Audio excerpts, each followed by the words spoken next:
যা পেয়েছি তা আমি চাইনি, যা চেয়েছি তা আমি পাইনি। না, অমিত কুমারের এই আধুনিক গানের কোনো ব্যাখ্যা বা তার বিশ্লেষণের জন্য আমি আসিনি। আমি এসেছি বাংলা সাহিত্যের একটি বহু চর্চিত এবং বহু জনপ্রিয় কবিতা, যা বিভিন্ন বিশ্ববিদ্যালয়ের বাংলা বিষয়ে স্নাতক এবং স্নাতকোত্তর স্তরে পাঠ্য হিসেবে নির্বাচন করা হয়ে থাকে। সেই নির্বাচিত কবিতা দামিনী, বিষ্ণুদের লেখা সেই কবিতার নিজের মতন করে বিশ্লেষণ করতে। দামিনী কথাটা আমরা একটু পুরনো দিন থেকেই শুনে আসি। রবীন্দ্রনাথের চতুরঙ্গ উপন্যাসের সেই নায়িকা, যার সাধারণ পরিচয় সে জীবন রসের রসী, সেই দামিনীকেই কবি বিষ্ণু দে নিজের মতন করে আপন মনের মাধুরী মিশিয়ে প্রতিষ্ঠা করলেন। কিন্তু এই প্রতিষ্ঠার প্রয়োজন হলো কেন? যদি সেই দামিনী অর্থাৎ রবীন্দ্রনাথের দামিনীকেই যদি তুলে আনতে হয়, তাহলে সেকে নতুন করে কবিতায় আনতে হলো কেন? আসলে যারা চতুরঙ্গ উপন্যাস পড়েছেন তারা জানেন দামিনীকে বারবার প্রতিষ্ঠা করা হচ্ছে সেখানে জীবন রসের রসিক হিসেবে। কিন্তু জীবন রসের রসিক হতে গেলে শুধুমাত্র এক পক্ষে থেকে কোনো রস সংগ্রহ করলে হবে না, যেটা চতুরঙ্গ উপন্যাসের ক্ষেত্রে আমরা বারবার দেখেছি। দামিনীর হৃদয় ছুটে গেছে শচীশের দিকে, শ্রীবিলাসের দিকে, কিন্তু বিপরীত দিক থেকে কোনো পাল্টা প্রতিক্রিয়া সেভাবে এসে উপস্থিত হয়নি, যেভাবে এলে জীবন রসের রসিক কথাটা সার্থকতা লাভ করত। এই বোধ থেকে পরবর্তীকালে অর্থাৎ অনেকটা পরে কবি বিষ্ণুদে দামিনীকে প্রতিষ্ঠা করলেন। স্মৃতিসত্তা কাব্যগ্রন্থের অন্তর্গত এই কবিতাটি 3টি স্তবকে বিন্যস্ত একটি ছোট কবিতা, কিন্তু ভাবনাটি একটু নতুন। দামিনীর খেদোক্তি, দামিনীর যে জীবনের প্রকৃত যে চাহিদা, মানুষের কাছে পৌঁছে জীবন রসের রসিক হয়ে ওঠা সার্থকভাবে, এইটা বিষ্ণু দে তার দামিনী কবিতার মধ্যে করে দেখালেন। কেন বললাম? আসলে বিষ্ণুদেব প্রতিষ্ঠা করলেন আমি তোমার প্রেমে হব সবার কলঙ্ক ভাগী। দামিনীকে কাছে নিয়ে দামিনীর মধ্যেই নিজেকে খুঁজে পাওয়ার চেষ্টা করলেন। রবীন্দ্রনাথ এই জায়গায় দামিনীকে সম্পূর্ণরূপে নিরপেক্ষ রেখেছিলেন। দামিনীকে একটু সরিয়ে সরিয়ে বিচার করার চেষ্টা করেছিলেন। না, রবীন্দ্রনাথের দামিনী সমালোচনা করা মতন ধৃষ্টতা আমার নেই। শুধু এই কবিতার প্রয়োজনে আমাকে যেটুকুন বলতে হয় যে জীবন রসের রসিক হতে গেলে, বা আজকের যে যুগ যাকে এজ অফ গ্লোবালাইজেশন বলা হয়, সেই যুগে জীবন রসের রসিক হতে গেলে বা জীবন রসের রসিকের সংজ্ঞা কি সেটা বুঝতে গেলে বিষ্ণুদের দামিনী কিন্তু চতুরঙ্গের দামিনীর থেকে অনেক বেশি ভাষণী। কেন? রবীন্দ্রনাথ শচীশের মধ্য দিয়ে বারবার বলানোর চেষ্টা করলেন যে দামিনী জীবন রসের রসিক, কিন্তু জীবনের সাধু স্বাদটা কি দামিনী পেয়েছিল? মানে রবীন্দ্রনাথের দামিনী কি পেয়েছিল? তার উত্তর আমরা সকলেই জানি, পানি। তাই জীবনের যেখানে শেষ করে দিলেন দামিনীকে, অর্থাৎ যেখানে কলম দামিনীর প্রতি থেকে সরিয়ে নিলেন রবীন্দ্রনাথ, বিষ্ণুদেব পরবর্তীকালে সেই দামিনীকেই নিজের সাহিত্যের মধ্যে তুলে নিয়ে চলে এলেন। যেন বোঝাতে চাইলেন যে যার দামিনীকে যদি জীবন রসে রসিক করতে হয়, তাহলে তার মধ্যে আধুনিকতার সাধু স্বাদ দিতে হবে। পেরেছেন, অবশ্যই পেরেছেন।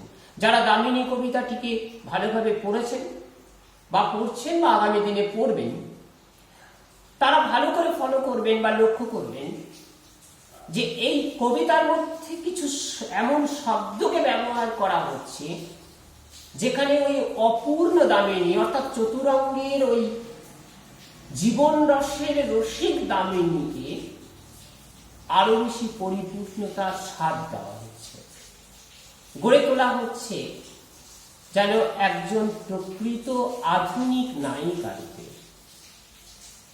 তাই শব্দগুলি একটু লক্ষ্য করা উচিত। তারাশঙ্কর বাবু তার সেই কবি উপন্যাসের নিতাইয়ের মধ্য দিয়ে বলেছিলেন যে ভালোবেসে মিটল না স্বাদ। এ কথা রবীন্দ্রনাথের দামিনী বলেছিলেন, ভালোবেসে মিটল না স্বাদ। এই স্বাদটা কি? এই একই কথা তো বিষ্ণুবাবুও তার কবিতার মধ্যে রেখেছেন। দামিনী বলছে ভালোবেসে মিটল না স্বাদ, কিন্তু যে কথা নিতাই বলেনি, যে কথা রবীন্দ্রনাথ বলেনি, সেই কথা এখানে বললেন। বিষ্ণুদেব নিজেও একটি কথায় স্বীকার করে নিলেন যে আমারও স্বাদ মেটেনি। অর্থাৎ দুই স্বাদ না পাওয়া নায়ক এবং নায়িকার মিলন ঘটাতে চাইলেন দামিনী কবিতার মধ্য দিয়ে। অর্থাৎ এই দামিনী এক পক্ষের দামিনী হয়ে থাকলো না, এই দামিনী যেন দুই পক্ষের দামিনী হয়ে গেল। এখানে কি জীবন রসের রসিক কথাটা বেশি প্রাসঙ্গিক হয়ে উঠছে না? জীবন রস পেতে গেলে, জীবনের সার্থকতা লাভ করতে গেলে, জীবনকে আরো বেশি প্রবহমান করতে গেলে জীবনের গতিটাই প্রথম প্রয়োজন।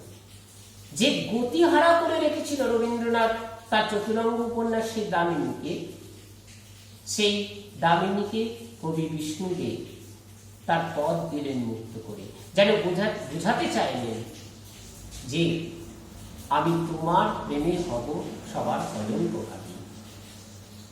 অর্থাৎ এই আধুনিকতার উত্তরণ ঘটাতে চাইলেন। আসলে 1923-এর পূর্বের যে ভাবনা চিন্তা, অর্থাৎ প্রেম সবসময় ঐশ্বরিক ভাবনা চিন্তার মধ্যে বারবার নাড়াবাড়ি পাক খেয়ে গেছিল। 1923-এর পর থেকে সেই প্রেমের চিন্তাধারার মধ্যে একটা বদল কিন্তু চলে এসেছিল। এ বদল এসেছিল কল্লোল, কালিকলম, প্রগতি, গণবাণী এই সমস্ত পত্র পত্রিকার মধ্যে।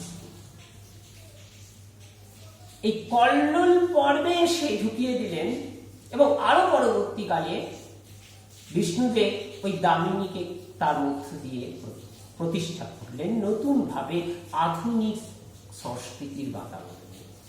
এই জন্য রবীন্দ্রনাথের দামিনী হয়তো খাতা কলমে জীবন রসে রসিক হলেও বাস্তবে কতটা সে নিয়ে একটা প্রশ্ন থাকতে পারে, কিন্তু বিষ্ণুদেব দামিনী তা না। কেন?